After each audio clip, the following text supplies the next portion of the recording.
six-time major winner, and of course part of the CBS broadcast team. He's with Jim Nantz, the great Sir Nick Faldo. Nick, Tiki, and Tierney, how are you today, buddy? I'm great. I'm good, thank you. All right, man. Hey, how exciting was it to watch that down the stretch, kind of in live view? Obviously, we saw it on television, but the intensity is different if you're there and you're feeling it. How was it to watch Sergio finally break through and win a major championship? Well, yeah, the intensity was unbelievable because, the patrons, every time they teased the leaderboard on 18, they went nuts. And when they changed the Sergio Eagle in 15, that was unbelievable. So, there was an awful lot of atmosphere, awful lot of tension, and as usual, it was a wonderful Masters. Yeah, no, it was. Did you mind the camaraderie that was going on? Some people have started to say, yeah, there was too much sportsmanship going on. We wanted to see the killer instinct. I don't want to give my competitor any advantage. Did you mind that at all? It's good. You go to ice hockey for that, don't you? Yeah, right. And football and everything else. Or boxing. I think golf is that sport. You do your own thing. You can't swing any punches at anybody. The best way you can. It's a little like tennis. If somebody hits an absolute winner, they give them a little nod, don't they? Something they just cannot even get close to. So it was very much like that. I mean, it was.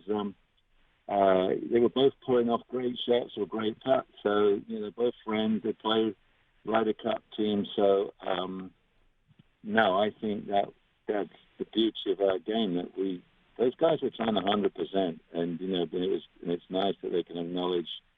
And they're not giving the other guy anything, but it's nice that we acknowledge that, wow, that was a good shot, mate. Okay, that means I'll play an even better one. That's the way I look at it. Yeah, I'm the opposite. I hope my buddy stays in the weeds. I hope he can't find his ball. I hope it kicks in the sand. I hope it trickles in the water. I'm the exact opposite because I have to be, because I'm terrible.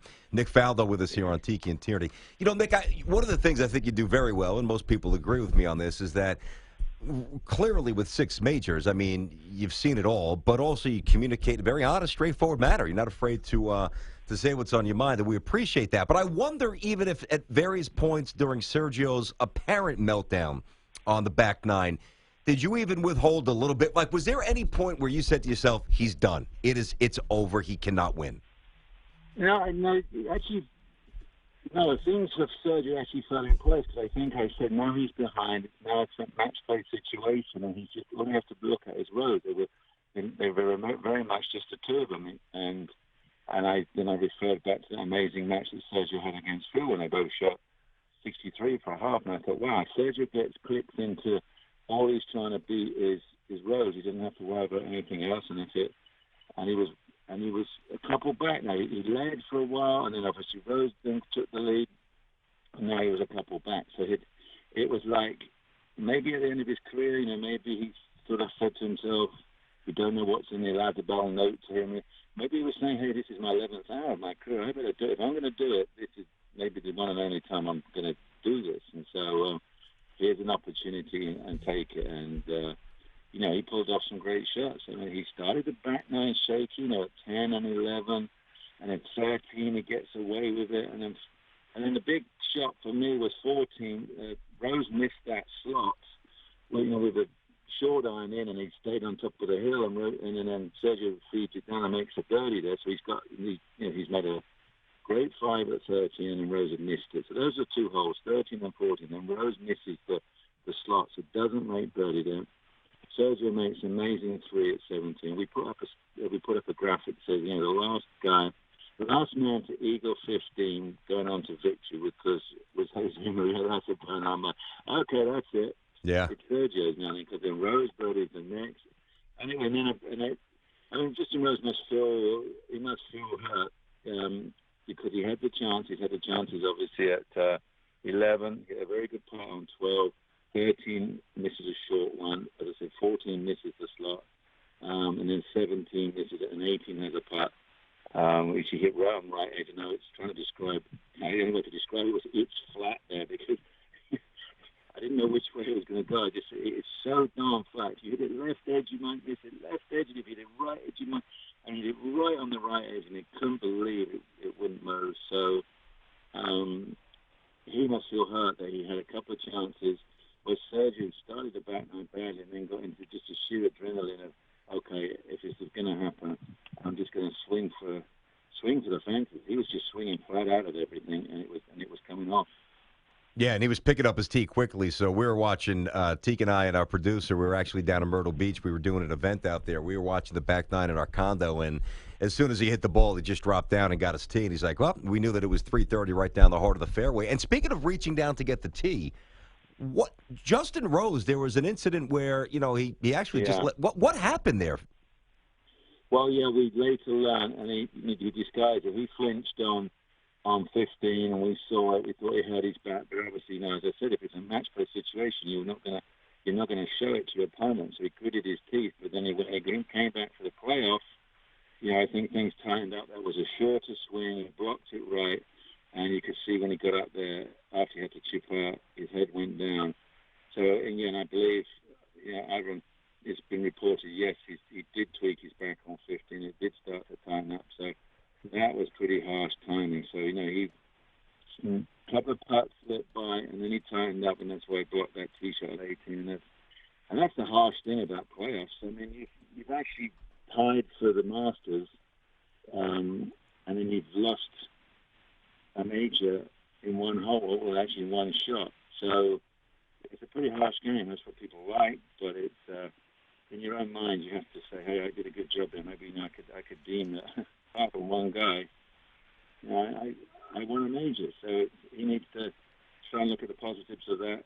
They're both same age, but Rose, you've got to believe, is going to get back in that position again and maybe win another day. I'm talking to Nick Faldo, of course, six-time major champion and part of the CBS broadcast team for golf. He was in the booth with Jim, and he's with us here on Tiki and Tierney, CBS Sports Radio. Hey, Nick, I want to take you off this current champion back to a past champion, Jordan Spieth, who we saw last year dunking in at 12. And we thought it would linger with him. It didn't, actually. He came out and played the rest of 2016 and a pretty good clip and made some pretty good rounds out there. But he comes back to the Masters in the final round, and he puts it in there again. Is this a demon that will stick with him? Because for some reason, he can't seem to get past it. Well, he's done it a couple of times now. I managed to speak to him, and I said, okay, how are you going to play 12 before the week stage? He says, same I've played it 15 out of 17 times. He's just stuck in the drink, which is the right thing. You go back, you have to learn how to deal with these things. You learn how to deal with you come back, you deem it as a new challenge and what have you. Last year it was a poor swing. He knows that, and he came better prepared. This time to do it again on Saturday, to do it again on Sunday was kind of. He had a really weird day. I really thought he was going to be the pace setter. I thought, he had such great intensity all week. He recovered from the quadruple in day one and got himself back to 4 under in perfect shape. I thought he was going to go and shoot 66 for 10 under, and they would be the guys chasing. But he had a rotten day. It just shows you, if things don't align at Augusta, it is an unbelievably difficult golf course. Nick, the way the rest of the majors set up this year, if you can, maybe it's actually a lot to incorporate. I'm sure you could do it succinctly. The way the U.S. Open, obviously, the Open Championship. Don't even worry about the PGA, but the U.S. Open and the Open Championship. The way the course is set up this year, any guys, does it favor? Like, who can we expect to have a big year based on the layouts of the courses for the next few majors here? The best players, the cream rises to the top, and then there's that pressure thing of playing. You've got to be smart and everything. So, you have to pick. We had 28 guys at the Masters where I thought if they physically got it, technically got it, but they got mentally got it. If you think this guy, well, if everything clicked, could he actually get over the finish line? And so there was about 28 I had. So. I kind of think that, again, that the stronger players will come through. And I don't know if there'd be any true favourites which way. But Birkdale, mind you, is a flatter fairway, it's a longer course fairway, but it could be beautiful summery weather up there, or it could be really rough and windy, so you really don't know what you're going to get. It's a usual story. I mean, it's all these courses that demand everything. You got to have everything. You've got to be driving well. You've got to have a good irons. You've got to have a good shot. You just got to do everything well, and you've got to have the right mind. I mean, that's it. You've got to be, and as we saw, you've got to physically time everything. You can't fall down any stairs. You know, so it's simple as that. We've got, fortunately in golf, there's a good 20 guys who, as I say, instantly recognizable characters, great games. Yep. And they could do it. Hey, by the way, Nick, you mentioned, you referenced, falling down the stairs. Of course, that's Dustin Johnson. And we've heard, and to me it strikes as a little irresponsible. I'm curious if you have a take on this, which I'm sure you do. A few people have kind of intimated, well, we hope he really fell downstairs, if that's what really happened. Is there a doubt circulating around the tour that maybe it was something else with Dustin Johnson? No. If you looked at his own mannerisms on the range, he came back on that Thursday morning to try. He couldn't even tee it up. He couldn't make a swing. If you bruise something in the close to your thoracic spine, there's no way you can twist to get through impact. And at Augusta, you play so many shots off a downhill lie, and the ball is below your feet, so you need extra twist and extra clearance to get out of the way. And plus, he's pretty finely tuned. If you, I think it was some kind of bit of internal bruising. So, no, I think there's no way anybody's going to go, well, I don't want to play the Masters for whatever rumors you're hearing. I don't know. So, no, he was the hot favorite. He was playing great. He was relaxed. They watched him warm up. He was like, hey, get back on the saddle. I'm doing the same thing. I've won the last 3 tournaments. He just wanted to go and play. A chance his luck.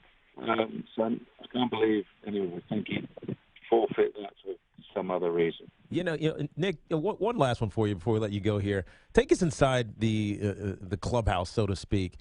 Sergio had that moniker that you hate, the greatest player never to win a championship. He 73 starts and he hadn't won one, so now he's got his. The feeling amongst his peers, are they happy for him? I mean, is this something that they obviously think about and they hear it themselves? Are they happy for Sergio that finally broke through this and got the monkey off his back? Well, I think some guys will be, yeah. I mean, he's got his friends out on tour, and some guys will be very jealous, and what have you. And yeah, I mean, if you're going to win a major, you have to do everything right. I mean, you can't then come.